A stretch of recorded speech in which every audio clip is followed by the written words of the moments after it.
Hello, my name is Bob Walters, and I'm a first-time novelist. Today I'm looking at the books that have influenced not only my writing style, but my love for the written word in general.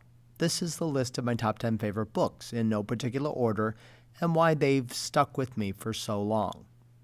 Number 1, A Tale of Two Cities by Charles Dickens. If I had to put any single title on the very top of my list, it would be this one. A Tale of Two Cities was written in 1859 and published in a periodical in 31 installments, which was typical for most of his novels. This was a book I had to read as a freshman in high school and has been on my top 10 list ever since. It has one of the great all-time opening lines. It was the best of times, it was the worst of times. It also has one of the great all-time ending lines. It is a far, far better thing I do than I have ever done. It is a far, far better rest that I go to than I've ever known. If you enjoy Dickens' typical style of more descriptive and protractive language, then you generally don't appreciate A Tale of Two Cities because of its incredible fast pace and intersecting plot lines. This was the book where I discovered that historical fiction did not have to be boring. You could have a set of vibrant, memorable characters that did incredible things, set in an era that I had only read about in history books. Number 2, The Jungle by Upton Sinclair. This was another high school required reading book. It was originally written as a newspaper serial in 1906, and when Sinclair submitted it as a novel, it was rejected by 5 publishers for being too shocking in its portrayal of horrific labor practices in the meatpacking industry at the turn of the century in Chicago. President Teddy Roosevelt at the time thought Upton Sinclair was a crackpot, but he ultimately agreed to some of the conclusions in the book, and that a national response to workplace abuse was necessary. Ultimately, The Jungle helped create what is now known as the FDA, the Food and Drug Administration. This was the first book that ever made me so angry that I remember throwing it against the wall as a high school student in my bedroom because I was furious at the atrocities that were happening to the protagonist. Number 3, If on a Winter's Night a Traveler by Italo Calvino. Italian author Italo Calvino wrote this book in 1989, and I did not discover it until I was in my 40s when I pulled it off the library shelf at random. Calvino narrates much of the book in second person, speaking directly to me, the reader, asking me to read a book that he wrote, basically making me a working protagonist in his novel. Then, the alternating chapters are the books I'm being asked to read. Those two timelines keep alternating all the way to the end.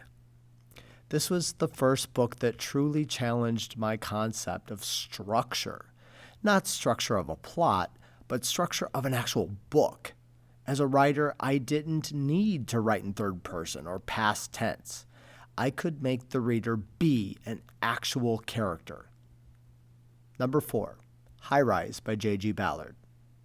Highrise was written in 1975, and it is set in an urban city in the not-so-distant future. Ballard uses the concept of an experimental high-rise, where poor people live on the bottom floors and rich people live on the top floors, as social allegory, tackling the ideas of social class structure and what would happen in a single place if that structure fell apart. This book succeeds not in character development, though it has great characters, but in its sheer power to commit to an allegorical structure by taking it to the darkest place and still be enthralling and captivating as a story. The first line of the book comes out of the gate swinging. Later, as he sat on the balcony eating the dog, Dr. Robert Lang reflected on the unusual events that had taken place within the huge apartment building during the previous 3 months. This book taught me that a powerful social statement and a ripping plot could live together in harmony. Number 5, The Mezzanine by Nicholson Baker. Written in 1989, this was another book on my list that challenged my notion of what a book could be. The entirety of the story takes place within a single hour, where a man leaves his office, goes to get lunch, and then returns. That's it. But the way Baker constructs the novel is brilliant. He describes minute details of daily life, things we constantly think about as humans as we walk somewhere, but never say out loud. For instance, he dedicates a full chapter about an escalator ride down to the lobby, how and why the escalator works the way it does, and what we experience when we ride it. The book uses an insane amount of footnotes that are often longer than the story itself, yet it never feels like a piece of nonfiction. As a writer, this book taught me not to be afraid of writing about the smallest details in life. Number 6, Pillars of the Earth by Ken Follett. Written in 1989, this was Ken Follett's step into the world of historical fiction of medieval church building. This is a sprawling epic that spans 50 or so years, following the lives of one family through the process of building a cathedral. Follett researched extensively, and it shows in every page. He gives incredible descriptions of how medieval churches transformed landscapes and lives, and he weaves them into an epic plot worthy of a Hollywood film. This book dropped me directly into medieval Europe and let me share a unique experience with these characters.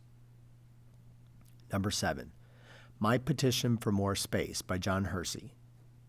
Written in 1974, this book is deceptively simple in its plot. A man is standing in line, waiting to file a petition, asking for more space. But the world he's living in is so overcrowded that the petition he is asking for no longer exists, and the line he is standing in is so overcrowded that he can't even turn his body to see who's behind him. Obviously, the novel requires a fairly large suspension of disbelief, but if you buy into it like I did, the journey is exciting and claustrophobic.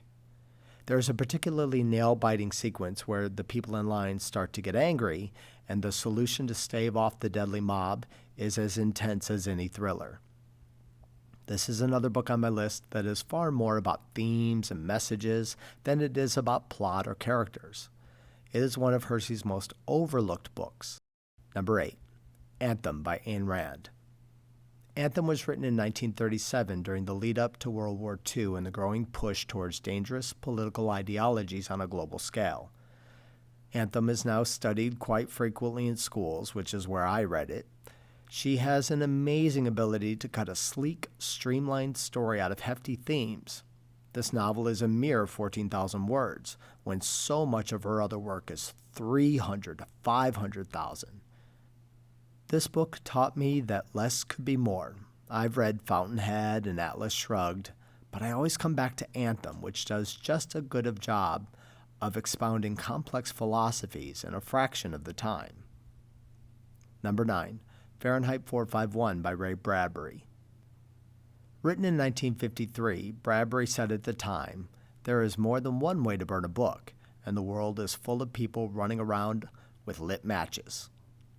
This book is a powerful statement for writers like myself, a future where the government has legally mandated book burning. It is also the reason why Fahrenheit 451 has been banned so many times since its publication. Every writer owes a small thanks to Bradbury for showing us what might happen when nefarious ideologies take over the world. Number 10, The Hobbit by J.R.R. Tolkien. Written in 1937, this world-famous bestseller has never been out of print. I read it in junior high, and like so many kids around the world, I instantly fell in love with every character, every set piece, and every battle. Tolkien began work on a new version of The Hobbit in 1960, adjusting the tone of the book, but he abandoned the new revision after he received criticism that it just wasn't The Hobbit, implying that his rewrite had lost much of the lighthearted tone and quick pace. Whoever gave Tolkien that advice, thank you. I reread The Hobbit as an older adult, hoping that my age would not diminish my love for the story. It didn't, and I will likely read it again when I'm older yet, and I'm quite positive that I'll find the journey as refreshing and as exciting as the first time I've read it. There you go, the list of my top 10 books. I'm anxious to hear if any of my books made your top 10 list. Until next time, this is Bob Walters. Thanks for watching.